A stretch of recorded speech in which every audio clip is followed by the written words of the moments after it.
आणि आता दिवसभरातल्या मोठ्या टॉप 9 बातम्या।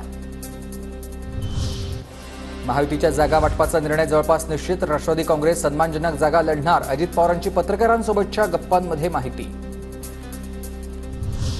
महायुतीत अजितदादांना 20 ते 22 जागा सन्मानजनक वाटत असतील तर तो त्यांचा विषय आहे। रोहित पवारांचा अजित पवारांना टोला।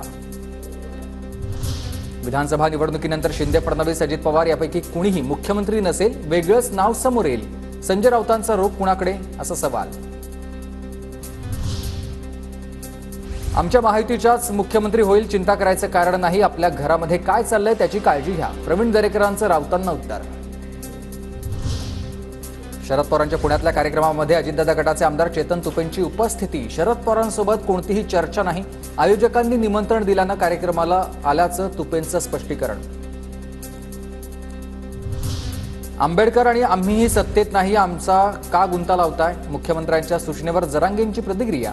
आंबेडकर आणि जरांगेंनी एकत्र बसून चर्चा केली पाहिजे, शिंदेंनी केलं होतं हे वक्तव्य। विधान परिषद निवडणुकीत निवडून आलेल्या 11 आमदारांचा शपथविधी सोहळा संपन्न। विधिमंडळाच्या सेंट्रल हॉलमध्ये उपसभापती नीलम गोऱ्हेंकडून नवनिर्वाचित आमदारांना शपथ।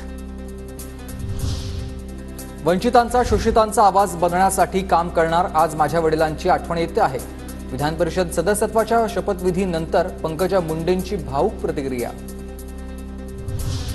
विधान परिषदेच्या आमदारकीच्या शपथेनंतर भावना गवळींची जय महाराष्ट्र जय एकनाथ शिंदे अशी घोषणा, तर मिलिंद नार्वेकरांनी घेतलेल्या शपथेच्या शेवटी मानलेत उद्धव ठाकरे आणि ठाकरे परिवाराचे आभार।